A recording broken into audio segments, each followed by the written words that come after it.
The most poisonous seafood in the world ကမ္ဘာပေါ်မှာအစိတ်အပြင်းဆုံးပင်လယ်စာ sea urchin ပင်လယ်တံပချုပ်ကောင်တင်ဟာသူ့စူးနဲ့စူးမိပြီဆိုရင်တော့တင့်ခြေထောက်ပေါ်ကိုကြောက်တုံးကြီးပြုတ်ကျသလိုခံစားရပါလိမ့်မယ်။ဒါပေမဲ့သူ့ရဲ့အရသာကတော့မရေမတွက်နိုင်သောလူတွေကိုဆွဲလန်းသွားစေပါတယ်။မနက်တိုင်းဆိုင်ရှင်ဟာလက်လက်ဆက်ဆက်ရရှိထားတဲ့တံပချုပ်ကောင်တွေကိုအရသာအကောင်းဆုံးဖြစ်စေဖို့ချက်ချင်းလှုပ်ဆောင်ပါတယ်။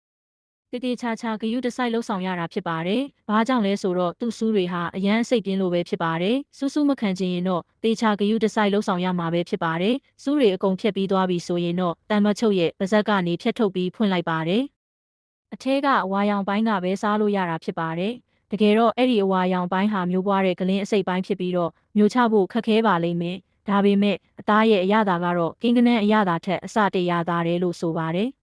ဘာကြောင့်လဲဆိုတော့အရန်ရှားပါပြီးဈေးအရန်ကြီးလို့ပဲဖြစ်ပါတယ်။တစ်ခါစားလိုက်တာနဲ့တင်လစာ3လစာကုန်ကျသွားနိုင်လို့ပါပဲ။တံမချုပ်ကိုစားဖို့အကောင်းဆုံးနည်းလမ်းကတော့အစိမ်းစားတာပါပဲ။ဗီယက်နမ်နိုင်ငံမှာတော့တံမချုပ်ကင်ဟာမီချီလင်းစားဖို့မူးတွေတောင်မစားဘဲမနေနိုင်တဲ့အစားအစာဖြစ်ပါတယ်။သူတို့ဟာစက်တုံမိတ်ကိုတန်ပရာရည်နဲ့စားရောပြီးတော့ထဲကအပေါ်ကငုံဥတင်ပြီးกินလိုက်ပါတယ်။ငုံဥဟာအသားကိုပိုနူးညံ့အောင်ပြုလုပ်ပေးပါတယ်။ထို့နောက်ငုံဥကျက်တဲ့အထိမီးဖိုပေါ်တင်ပြီးกินလိုက်ပါတယ်။